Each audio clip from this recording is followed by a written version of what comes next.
My family thought it would be so funny to leave me stranded in another state. Let's see if he can make it back. They laughed and drove off, but I never came back. And now, 15 years later, they finally found me. 107 missed calls. What happened next will leave you speechless. My family thought it would be funny to leave me stranded in another state. Let's see if he can make it back. They laughed and drove away. I never came back. 15 years later, they found me. 107 missed calls. That summer, I turned 22. It was supposed to be like any other, working at my dad's hardware store for pay, living at home, because college wasn't practical according to Banks, my father, and being the eternal punching bag for my golden child brother, Alan. We weren't poor exactly, but we sure as hell weren't the type who took vacations to Disney. So when Banks announced we were taking a family road trip to my uncle's wedding in Colorado, I should have known something was up. 3 days into that nightmare road trip, I was already regretting not making up some excuse to stay home. My dad and Alan had been taking turns with their favorite game, making Salvador's life hell. Mom, Irene, would occasionally say, "That's enough," in that weak voice of hers, but we all knew it was just for show. Look, I need to explain about my family. Banks wasn't just your standard dad. He was the type who'd wake you up at 3 a.m. to yell about a chore you forgot. The type who'd throw away your stuff if it was in his way. The type who'd been telling me I was worthless since I could understand words. Alan learned quick, either be dad's mini-me or become like me. Guess which path he chose? That morning, we stopped at some nowhere rest area in Colorado.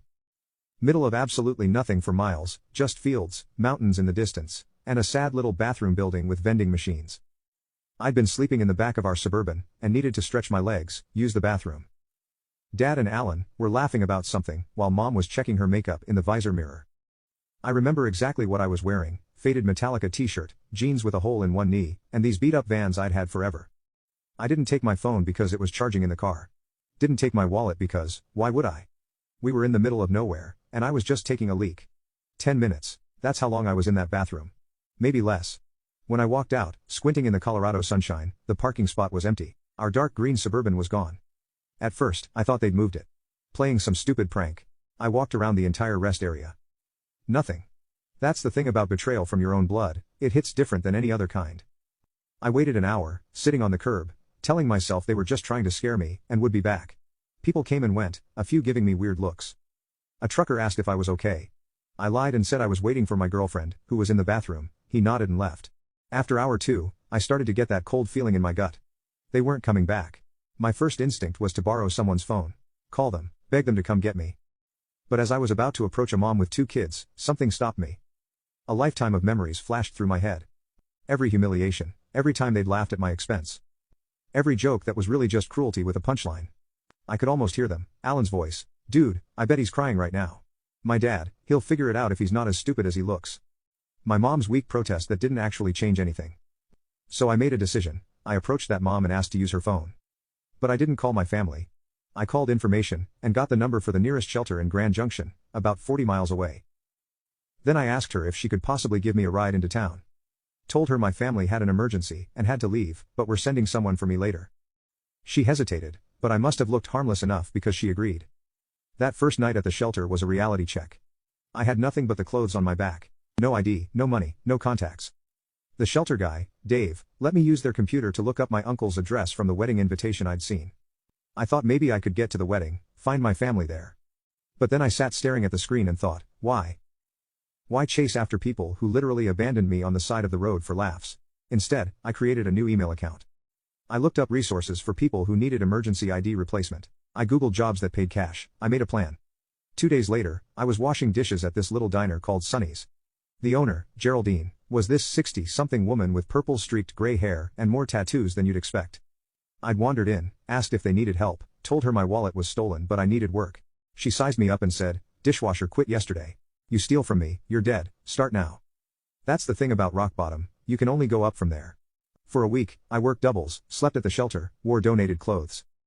Dave helped me start the process of getting a replacement ID, by contacting Vital Records in my home state.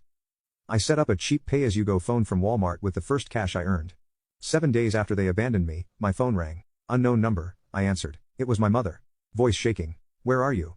Are you okay? We've been looking everywhere." It was just supposed to be a joke, double down.